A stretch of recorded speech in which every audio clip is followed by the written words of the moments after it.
오늘은 이제 공적 채무 조정에 대해서 얘기할 거고요. 공적 채무 조정은 말 그대로 공기관이 중간에 채무 조정 절차를 대신 해주는 제도입니다. 그리고 법적 채무 조정이 있는데 이 법적 채무 조정은 이 법원에 의해서 채무 조정이 이루어지는 거를 이 법적 채무 조정이라고 합니다. 이 통합도산법에 기초해가지고 이제 그 두 가지 제도가 있죠. 개인 파산하고 개인 회생 제도 이 두 가지가 이 법적 채무 조정 절차입니다. 오늘은 이제 공적 채무 조정 제도 이렇게 알아보도록 하겠습니다. 공적 채무 조정 제도는 이제 공기관이 중간에 채무 조정을 해주는 것이다 이렇게 말씀드렸는데 보통 이제 한국자산관리공사 캠코가 이 업무를 수행을 하고 있습니다. 지금 이제 한국자산관리공사는 뭐 법에 의해서 설립된 준정부 기관이고요. 정부가 한 거의 75% 이상, 거의 77%를 출자한 정부 출자기구고 공기업입니다. 이 주요 업무가 이제 금융회사의 부실채권을 인수를 합니다. 제가 지난 시간에 부실채권에 대한 얘기를 할 때 캠코 얘기 잠깐 했었잖아요. 특히 캠코가 운영하는 프로그램 중에 국민행복기금이 있다 이렇게 말씀드렸죠. 이 국민행복기금이 뭐냐면은 뭐 이전에는 배드뱅크라 그래서 희망모아 뭐 이런 프로그램들이 있었는데요. 이 새 정부가 출범할 때마다 이렇게 다수의 장기 연체 채무자들을 구제하는 프로그램을 공약으로 정책적으로 좀 강하게 드라이브를 거는 경향이 있는데 참여정부 때는 400만 명 정도의 신용불량자가 양산이 되는 것이 사회경제적으로 경제활동을 계속 정상적이고 추심 없이 할 수 있는 사람들이 아닌 그러니까 추심을 받다 보면 경제활동 하기가 어렵잖아요. 그러다 보니까 경제활동 인구가 경제활동을 포기하는 사람들이 늘어날 수밖에 없고 이게 이제 전체적인 국익에 사회 경제적인 그 성장에 크게 도움이 되지 않는다 해서 이런 400만 명의 신용불량자들, 신용유의자들을 구제해 주는 것이 결과적으로 이 사람들이 정상적인 경제활동으로 복귀할 수 있도록 돕기 때문에 경제적으로 국가의 경제적으로는 더 큰 이득이 된다. 이런 취지로 배드뱅크 프로그램이 참여정부 때 본격적으로 시작이 됐습니다. 그러다가 이명박 정부 때도 이런 프로그램이 신용회복기금이라고 해서 이제 정권 초기에 적극적으로 공격적으로 좀 시작이 됐었고요. 그리고 이 국민행복기금이라는 이름은 이런 채무조정 프로그램의 이름이라고 생각하시면 되겠습니다. 근데 이 캠코가 다 이런 이 배드뱅크 프로그램들을 이렇게 적극적으로 추진해 왔었는데 대신 수행해 왔었는데 박근혜 정부 때 약속했던 300만 명 가량의 그 신용유의자들을 좀 구제하는 프로그램을 정권이 시작이 되면 그러니까 이제 대선 때 이렇게 약속을 한 거죠.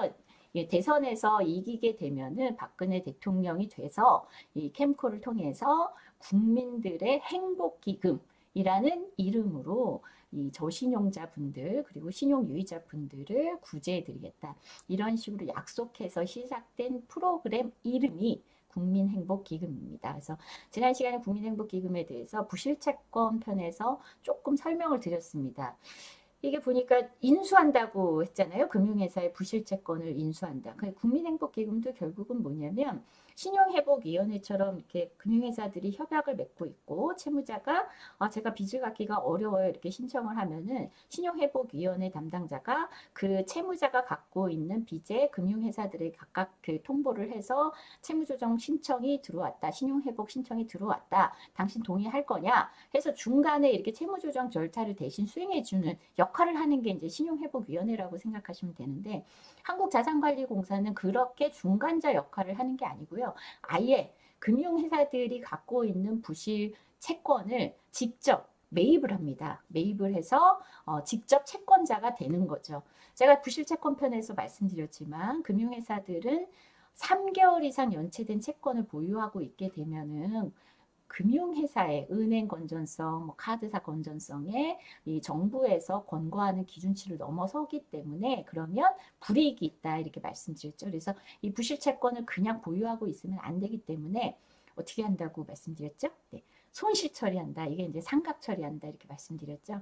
김아무개 씨가 1,000만 원을 갚기로 했는데 1,000만 원을 갚지 못하고 3개월 이상 연체하게 되면 부실채권이 되는데 이 부실채권을 계속 갖고 있으면 금융회사 입장에서는 부실채권 비율이 높아지니까 이렇게 되면은 부담이 된다. 금융회사도 이게 전반적으로 경영 악화의 하나의 그 지표가 되기 때문에 그리고 금융감독 당국으로부터 제재를 받을 수 있기 때문에 부실채권을 김아무개 씨가 갚기로 한 1,000만 원의 빚을 장부상에서 빵원으로 처리한다 이렇게 말씀드렸죠. 이런 식으로 상각 처리를 해버립니다. 그러니까 1,000만 원이 원래는 김아무개 씨로부터 받아야 될 자산이죠. 자산인데 영원으로 처리하니까 1,000만 원은 자산에서 삭제되는 겁니다. 없어지고 1,000만 원의 빚은 빵원이 된다. 그때도 제가 질문 드렸죠. 그러면 이렇게 그 장부에서 사라진 1,000만 원의 빚 이거 갚아야 될까요? 이렇게 말씀드렸는데 네, 이 빚은 다시 특별 계정으로 옮겨가지고 여전히 회수 노력을 지속하는 그런 채권이 된다 이렇게 말씀드렸고 그래서 채무자들은 회계 장부상에서 금융회사의 장부상에서 사라진 채권이라도 갚을 의무는 여전히 남아있고 심지어 그 채권을 상각 처리한 이후에 매각 처리한다 이렇게 말씀을 드렸죠. 그냥 추심회사에 이거 계속 추심해 주세요 하고 위탁하는 경우도 있는데 그렇지 않고 아예 그냥 대부업체 등에 이렇게 매각해 버리는 경우도 있다. 그리고 담보채권이면은 이 자산관리회사 같은데 매각해 버린다 이렇게 말씀을 드렸습니다. 이게 바로 그겁니다. 캠코도 자산관리공사잖아요. 그러니까 한국자산관리공사이기 때문에 이 캠코에서도 이렇게 부실채권을 매입해서 부실채권을 처리할 수가 있습니다. 처리한다는 게 뭐냐면 저렴하게 매입을 했는데 원금과 이자는 여전히 채권이 다 살아있기 때문에 여전히 채무자에게 원금, 이자 다 상환을 회수를 할 수 있다. 그런 권리를 그 100%다 그냥 그대로 양도받는다 이렇게 말씀드렸죠. 그래서 이렇게 저렴하게 인수해서 그 다음에 이 채무자의 상황에 맞게 회수하는 걸 이제 부실채권 처리라고 합니다. 그래서 그리고 이제 뭐 그 주요 업무에서 캠코는 금융 취약계층의 재기 지원을 돕는다 이렇게 명시돼 있는데 금융 취약계층의 재기 지원을 하는 그 내용이 바로 이런 공적 채무조정으로서의 역할을 하는 그게 이제 캠코의 주요 업무입니다. 그래서 이게 이제 공적 채무조정인데요. 캠코가 이제 개인 신용 회복 지원 사업을 이렇게 쭉 해왔던 연역을 보면은 뭐 외환위기 직후에 이제 부실채권 정리기금을 통해서 그때 이제 한 차례 이 개인 신용 회복 지원 사업을 했었고 근데 이때는 주로 이제 개인 신용 회복 지원 사업이라기보다는 그때는 워낙에 기업들이 많이 쓰러졌기 때문에 기업들의 부실채권 정리기금으로서 이렇게 역할을 했었던 거고 2004년에 대규모 그 신용유예자들이 발생하는 카드 사태가 발생했었죠. 그래서 그때 한마음금융이라는 신용회복 지원 사업을 했고 2005년에는 또 희망모아라는 이름으로 이런 개인 신용회복 지원 사업을 했고요. 그리고 2008년에 이명박 정부 때 이것도 당시에 이명박 정부의 공약 사업이었죠. 신용회복 기금을 통해서 이렇게 신용회복 지원 사업을 했고요. 2014년 박근혜 정부 시절에 국민행복기금 으로 출범을 해서 채권을 매입해서 그래서 채무 조정을 해주고 회수를 하는 그런 개인 신용회복 지원 사업을 했습니다. 근데 잠시 말씀드렸지만 지난 시간에도 국민행복기금이 과연 국민행복기금인지 금융회사 행복기금인지 좀 헷갈리는 그 경우가 있다 이렇게 말씀을 드렸는데 오늘 그와 관련된 몇 가지 말씀을 좀 드릴 겁니다.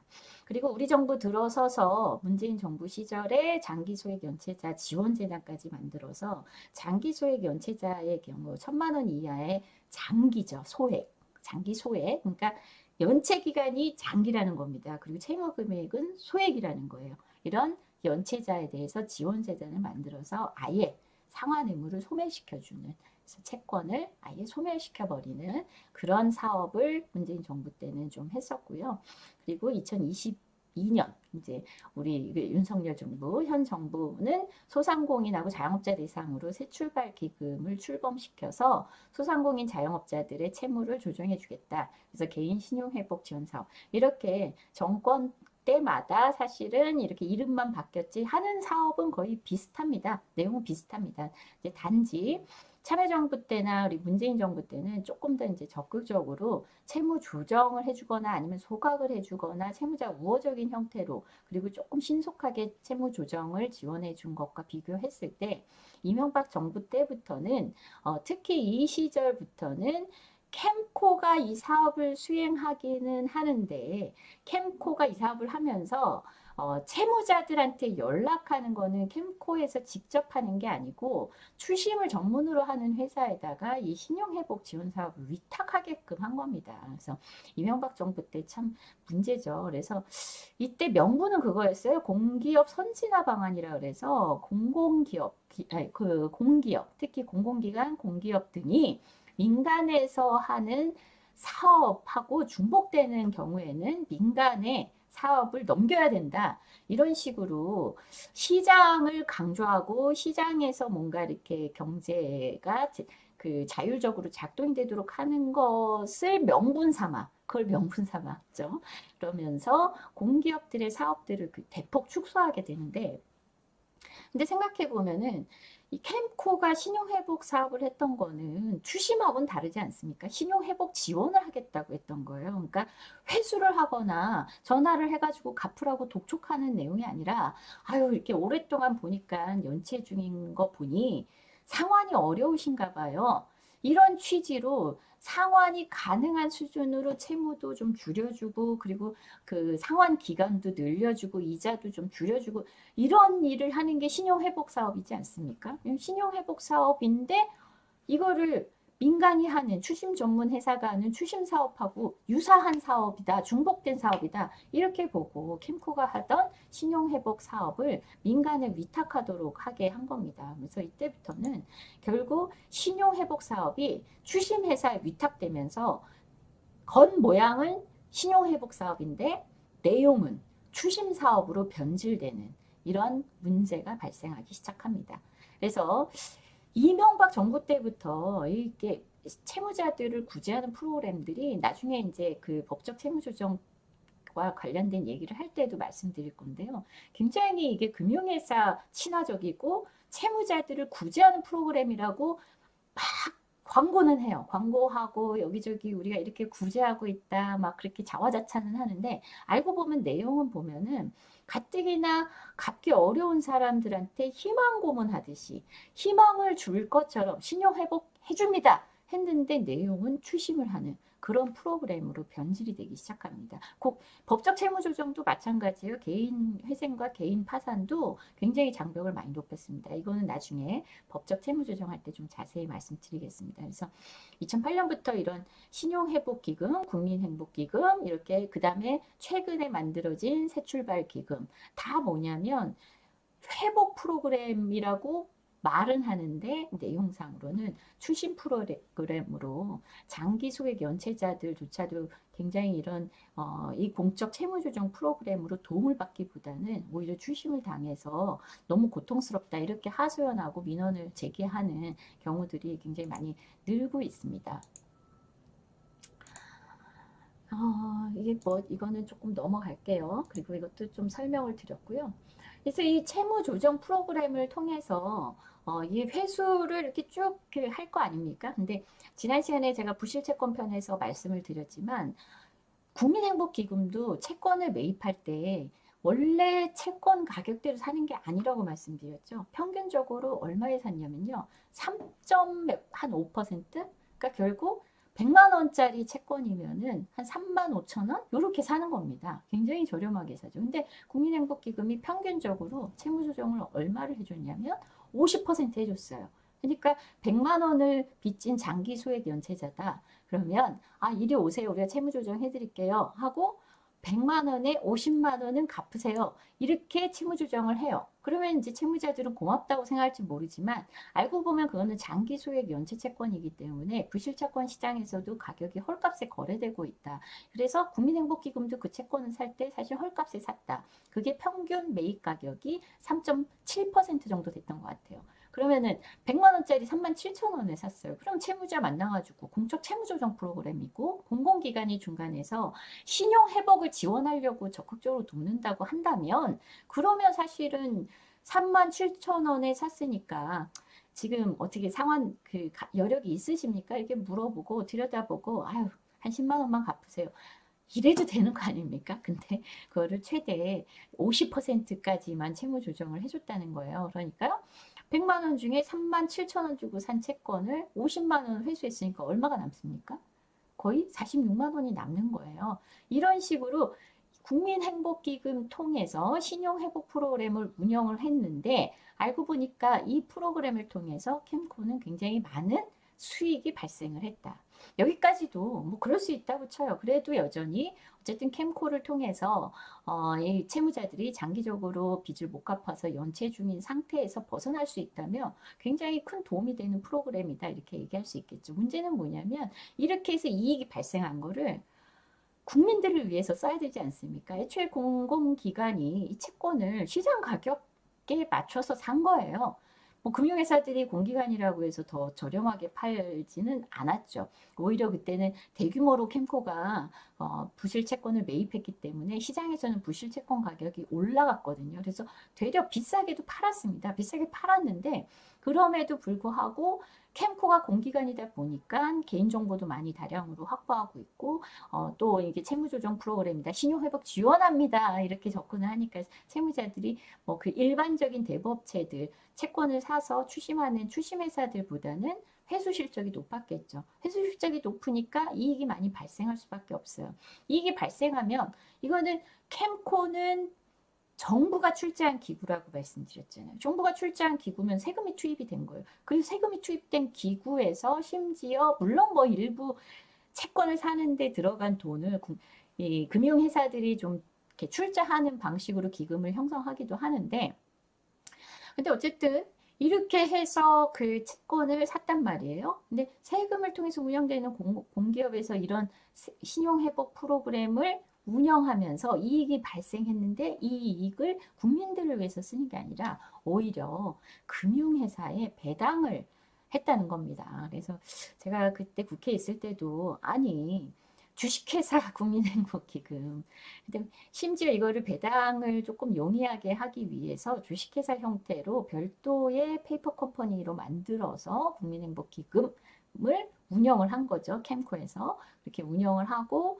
회수를 했더니 한 2,800억 정도 예, 그 정도의 1,700억 정도 1,700억 정도의 그 수익이 발생을 해서 그래서 이거를 배당으로 지급을 했다. 이건 좀 문제 있지 않느냐? 제가 이렇게 좀 문제 제기를 했는데 그럼에도 불구하고 계속 정부에서는요 이렇게 신용회복 프로그램을 이렇게 국민의 혈세를 통해서 만든 공기업에서 운영하는 그 신용 회복 지원 프로그램인데 이름은 그렇게 운영을 하면서 회수해서 발생한 이익에 대해서 오히려 그 이익을 금융회사에 되돌려주는 결과적으로 뭡니까?